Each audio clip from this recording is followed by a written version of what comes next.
Hi, Elizabeth. I kind of thought, now this is a video exclusively for you, for the end of the chair workout. I thought since we're already on the chair, let's add one more kind of little bit of exercise in ELDOA before you run off into the rest of the day.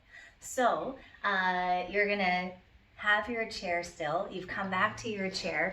You're actually gonna start with your hands on the chair, leaning forward like this. And we're gonna do the ELDOA for T7, which is at the level of the bra line. So you're gonna pick that area of your spine, like hopefully bra line area.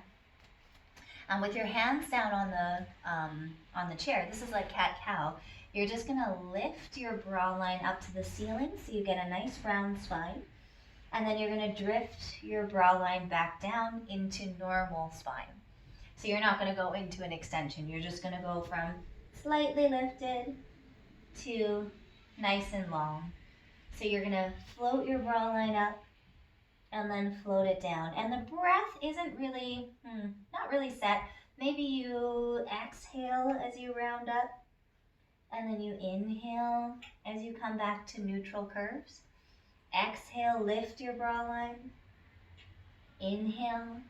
We're gonna do a few more, and if you can focus really on moving from that spot kind of at the base of the shoulder blades. So I guess it's, in a way, it's a little higher than the bra line, at least for me. So base of the shoulder blades, floating up, rounding your spine gently, and then floating back down into neutral. Exhaling as you float it up, and then inhaling as you float back down. Let's do one more. Exhaling, float that spot between the shoulder blades up and then down.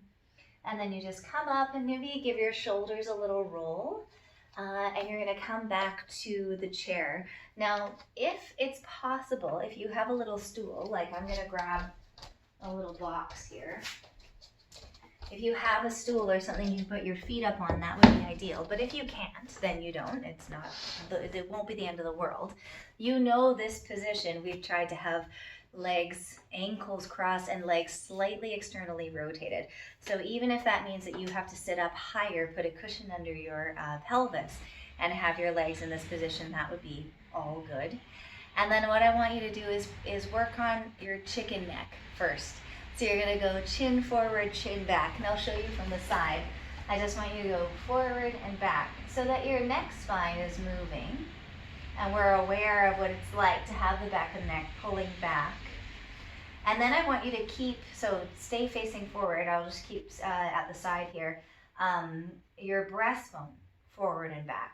So can you keep the back of your neck long, and can you move your rib cage forward and back? And I'm trying to move from the upper ribs. I feel like I'm moving from my low back a lot, but I'm gonna try and move my upper rib cage. This is pretty tricky. Okay, and then finally, we're gonna think about the low back, tucking and untucking, just really small. So you know that part of your spine that doesn't like to lengthen, we're gonna try and lengthen it with a bit of a tuck and then a release. When you pull your tailbone down towards the floor, you should feel your low back lengthen a little bit and then come back up. So if you can sneak some fingers back there to your low back and sort of feel your low back moving when you do the tuck and untuck. And then all I want you to do is try to put those three things together. So you're gonna, a little bit of a tuck so that your low back is long. You're gonna think about your breastbone moving forward a little bit so that you're not rounded in the upper back. And then you're gonna nod your chin and pull your neck spine back so your neck is in line with the rest of the spine. And we're gonna stay here and just breathe. So you could have your hands on your body like I'm doing, or you could just have your hands down on your thighs and just breathing. Can I pull my tailbone down through the chair, but then can the crown of my head go up? And you're really just focused on tractioning everything in one nice long line. Tractioning being, right, the crown of the head pulling up, the tailbone pulling down, and everything in between getting some space. And then you can relax that, and we'll set ourselves up with the arms. So I have my ankles crossed, legs turned out as much as possible. You're going to put your hands in prayer position, this one you know well, and you just put your hands up against your breastbone. And then reset your spine, really nice and gently. Reset the tailbone down so that low back goes flat. Draw the ears and the neck spine back and bring the breastbone forward. And remember, it's only a minute that we are here. Now I want you to keep your spine nice and long and flat and tractioned. You're imagining there's a wall behind you and you're trying to touch it with every level of your spine, each and every vertebra. And then you're going to open your palms so that your fingertips and your thumb tips are a little bit apart. I don't know if you can see that. I think you can. So stay with your spine. I'll come closer here, and you're going to go with fingertips like that. Keep your spine long. Keep your ankles crossed. Keep your neck long. Remember, don't let your head fall forward. And just bring your thumb tips to your forehead. Elbows will be wide. And maybe you notice that your head has to move forward for your arms to come up. Try and slide your head back so your neck spine is long again, and then tailbone down.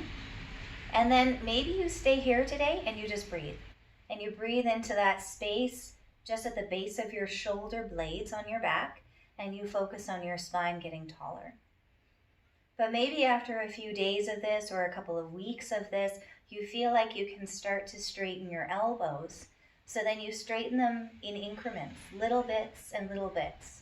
So either you're staying and lengthening the spine, eyes down, chin tucked, or you're starting to straighten your elbows along with the spine staying long. And no matter where you are, I want you to think low back to the wall, sternum forward, breastbone forward, neck spine back, and very tall. Tail and crown moving away from each other. The spine just gets longer, and we'll hold just for 10 more seconds, which will go by really fast, but try your best to breathe. Go into a bit of a meditative breath. Keep getting longer, work through the arms and the spine, and then let's say you're going to soften one arm slowly, soften the other arm slowly, and then release from your tailbone up through your low back, your waist, your bra line, your neck, and then your eyes come back up last. So that's T6-7. Sorry, Danforth is noisy today. And that, I think we can add that on to the end of your chair workout. Okay, I hope you have a great day. Bye.